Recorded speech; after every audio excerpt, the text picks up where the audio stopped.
BTC बा BTR माला हाबगोनसो होनदों दाबो हाबाखै नाथाय असे माने बर'नि सेन्टिमेन्टआ जोंनि बै नन बिटिसिनि बाहेरावसो दं। बिटिसि बा बिटिआर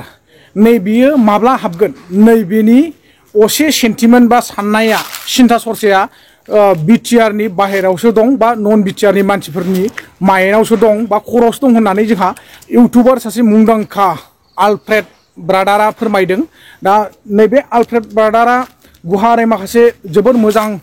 एडभाइस होदों बा खोथा बुंदों। नैखौ नोंथांमोना फुल भिडिअखौ नायनो थाखाय एनिथिं एमजे ब्रादारनि इउटुब चेनेलाव हाबनानै नायनो हागोन। दायो आं नोंथांमोननो बे आलफ्रेड ब्रादारा मा बाथ्रा बुंखो आरो जिथुनाखि जोंनि दैदेनगिरिफ्रा जायफोर बर'नि दैदेनगिरिफोर बिथांमोनहा जायफोर बर' सोलोंथाइयाव बा बर' फरायसालियावनो गथ'फोरखौ फोरोंनांगौ फरायहोनांगौ होनना बुङो नै बिसोरबायदि मानसिफ्रा माबायदि गावसिनि गथ'फोरखौ बबे मिडियामाव फरायहोयो बा फोरोङो नै बिनि सायाव गुवारै बेखेवना होदों। नोंथांमोना जाहाथे दिनै भिडिअखौ इम्परटेन्ट साननानै जोबजासिम नाय। लोगोसे बिनि सिगां जोंहा मैया दाखालि बर'फ्रा जिथुनाखि बनसु बर' फरायसा गोदान आफाद ओंखारदों नङा होमबा बनसुआ दिल्लीयाव जन्तर मन्तराव बड'लेण्डनि मुङै फिन धरना हैनायनि सायाव मानगोनां एबसुनि आफादगिरि दिपिन बर' बिथाङा मा फोरमायखो नोंथांमोना नैबे बाथ्राखौबो गुवारै नायनानै लायोब्ला निस्सय बुजिजोबगोन होनना आं आसा खालामो। आरो लोगोसे नोंथांमोना भिडिअखौ जोबजासिम नायनायनि उनाव सोर मा सानदों गोसो गोरबोनिफ्राय कमेन्ट सेक्सनाव फोरमायहरबानो जाबाय। बागुरुम्बाखौ मानो थगायखो बागुरुम्बाखौ नोंथाङा गिनिस वर्ल्ड रेकर्ड खालामगोन होननानै बिहुनि उनावनो घोषणा होदोंमोन। दिल्लीयाव जे जोङो बड'लेण्ड महोत्सव खुंबाय मुलुगनि मानसिया मिथिबाय भारतनि मानसिया मिथिबाय आरो बे बड'लेण्ड महोत्सवआ सारा इन्डियायाव आरो बांसिनै आसामाव सार्जिकेल स्ट्राइक खालामदों मास्टार स्ट्रक खालामदों। सोरनिबा नेता गिदिर 1-2 नाम्बारनि मोखाङा गोसोम जादों आसामाव जादोंना जायाखै रायजोफोर टिभियाव नुदोंना नुवाखै? নাই এইটো গণতান্ত্ৰিক দেশত সকলোৱে নিজৰ কথা ৰাখিব। আমি যি এটা আন্দোলনৰ পৰিক্ৰমা দি আহিছে যি জাতিৰ অস্তিত্বক লৈ পেলাই কাম কৰিছে সেই অস্তিত্বটো জাতি নিৰ্মাণৰ কাৰণে আমি এতিয়া ব্যৱহাৰ কৰিব বিচাৰিছো। কোনোবাই আৱেগিকভাৱে ক'ব সেই কথাটো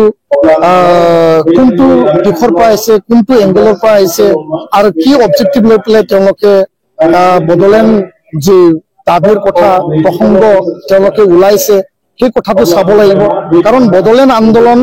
এটা গণ আন্দোলন এটা মাছ পিপল মাছ ৰেভলিউচনৰ এটা আন্দোলন আছিল ওপেন বমল আন্দোলন গণতান্ত্ৰিক এটা আন্দোলন গণতান্ত্ৰিক পন্থাৰে আৰু সেই আন্দোলনটো যি মৰ্যাদা যি এটা খ্যাতি মানে অৰ্জন কৰিলে সেইটো সৰু পৰ্যায়ত আন্দোলন কৰি পেলাই সেই পৰ্যায়ত কোনোবাই মানে নিজৰ দৃষ্টিভংগী নিজৰ এটা মানে অবজেক্টিভ নিজৰ এটা বিভিন্ন দিশ থাকিব পাৰে সামাজিক দিশ থাকিব ৰাজনৈতিক দিশ থাকিব পাৰে বিভিন্ন পন্থাৰ যোগেদি সেইটো হ'ব পাৰে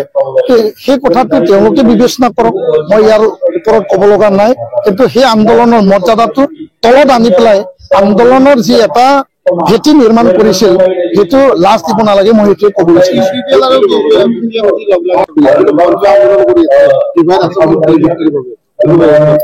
নাই এইটো গণতান্ত্ৰিক দেশত সকলোৱে নিজৰ কথা ৰাখিব। আমি যি এটা আন্দোলনৰ পৰিক্ৰমা দি আহিছে যি জাতিৰ অস্তিত্বক লৈ পেলাই কাম কৰিছে সেই অস্তিত্বটো জাতি নিৰ্মাণৰ কাৰণে আমি এতিয়া ব্যৱহাৰ কৰিব বিচাৰিছো। কোনোবাই আৱেগিকভাৱে ক'ব সেই কথাটো কোনটো দিশৰ পৰা আহিছে কোনটো এংগেলৰ পৰা আহিছে আৰু কি অবজেক্টিভ লৈ পেলাই তেওঁলোকে বডলেণ্ড যে দাবীৰ কথা প্ৰসংগ তেওঁলোকে ওলাইছে সেই কথাটো চাব লাগিব। কাৰণ বডলেণ্ড আন্দোলন এটা গণ আন্দোলন এটা মাছ পিপল মাছ ৰেভলিউচনৰ এটা আন্দোলন আছিল ওপেন বমল আন্দোলন গণতান্ত্ৰিক এটা আন্দোলন গণতান্ত্ৰিক পন্থাৰে আৰু সেই আন্দোলনটো যি মৰ্যাদা যি এটা খ্যাতি মানে অৰ্জন কৰিলে সেইটো সৰু পৰ্যায়ত আন্দোলন কৰি পেলাই সেই পৰ্যায়ত কোনোবাই মানে নিজৰ দৃষ্টিভংগী নিজৰ এটা মানে অবজেক্টিভ নিজৰ এটা বিভিন্ন দিশ থাকিব পাৰে সামাজিক দিশ থাকিব ৰাজনৈতিক দিশ থাকিব পাৰে বিভিন্ন পন্থাৰ যোগেদি সেইটো হ'ব পাৰে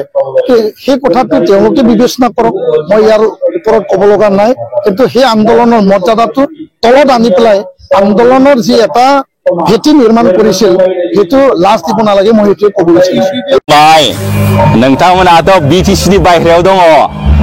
आरो BTC बा BTR माला हाबगोनसो होनदों दाबो हाबाखै नाथाय असे माने बर'नि सेन्टिमेन्टआ जोंनि बे नन BTC नि बायह्रायावसो दं जायफ्रा माने BTC नि बायह्रायाव बर'फोर गोबांथार दं जेरै बिश्वनाथ गफुर हलंगि बेहाय थानाय बर'फ्रा ओरैबायदि माने सेन्टिमेन्ट दं बर' हारिनि थाखाय नोंथांमोनहा जोबोद मोजां खामानि मावगासिनो दं दाबो गावनि राव हारिमु बेखौ बावाखै जोंनाव नाय नोङो जेनेबा नों BTC नि बा BTR नि आन्दारावनो बाक्साफोर डिस्ट्रिक्टआव गोबांथार न'खरफ्राव बर' रावखौ रायलायला आरो जोंनि क'क्राझार टाउनावबो दङ मोनसे मोननै फेमिलि बिसोर बिराद दुगा गावनि गथ'फोरखौ बर' राव फोरोंला एसामिससो रायलायो न'खरावनो बर'लेण्डनि केपिटेल होनो क'क्राझारखौ अब्लाबो माने मोनसे मोननै न'खर दङ बिसोर बिराद दुगा माने एसामिस रावसो फोरोङो गथ'फोरखौ बर' राव फोरोङा नाथाय नोंथांमोनहा BTC बा BTR नि बायह्रायाव थानानैबाबो दिनैहाय नोंथांमोनहा बर'नि हारिमु राव बेखौ फोथांनानै दं आरो दिनैहाय बे जंगल रिजर्ट बेनि लन्चिं प्रग्राम जादों गोबांथार माने मोसानाय खननाय रंजानाय सोलिगासिनो दं जानाय लोंनाय जादों बेनो जाहैबाय अरुणाचल आसाम बर्डार बेयो हलंगिनि साखाथि सनाजुलि होननाय जायगायावहाय बेबो BTC एरियायाव गोलैयोदां आंनि मथेबा आं मोजाङै मिथिया दानि बे BTR नि गोदान सिमा बाहाय गोलैगोन ना नाथाय जों दाबो मिथिया माला गोलैगोन हाबबायल' होनदों बिश्वनाथ गफुराबो BTR आव हाबबाय नाथाय माला हाबगोन दासिमबो जेबो माबायानो गैया बेयावनो गेजेराव मोनसे सोंथिखौ जोङो सोंनो लुबैदों नोंथाङा बर' आसामिसनि खोथाबो बुंदों बेनि सायाव गोबां दैदेनगिरिफ्रानो माने बर' रावाव फरायनांगौ बर' रावाव सोनांगौ नाथाय बे गावनि गथ'फोरखौ गथ' गथायफोरखौहाय बर' रावाव सोआलासिनो गुबुन आसामिस मिडियामफ्रावसो बेफोरनि सायाव मा बुंनो सानो आङो बुङो दा जेनेबा ग्लबेलाइजेसन ना जोंनि दुनिया दा ग्लबेलाइजेसन जाबाय गोदोबा माने लिमिटेड बाउन्ड्रिमोन दा आं सानो जों बिराद स्मार्ट जानांगौ जोंनि इन्डियायाव गोबांथार रोखोमनि हारि दङ राव दङ गावजों गावनो नाख्रेबलायनाय जायनि हारिया फरायनायाव गैया रांखान्थियाव गैया राजखान्थियाव गैया बेखौ नाख्रेबो